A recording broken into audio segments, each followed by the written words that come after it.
வெற்றிலை பெட்டி ஒன்று யார் கண்ணும் படாமலே பதுங்கும் ஓடத்தின் ஓரம் சென்று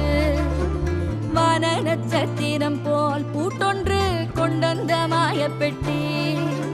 பூமியை போட்டிக் கொள்ளும் அளவு வெற்றிலை பற்றும் பெட்டி செல்லமே வாணி கதை கேட்டு மெல்ல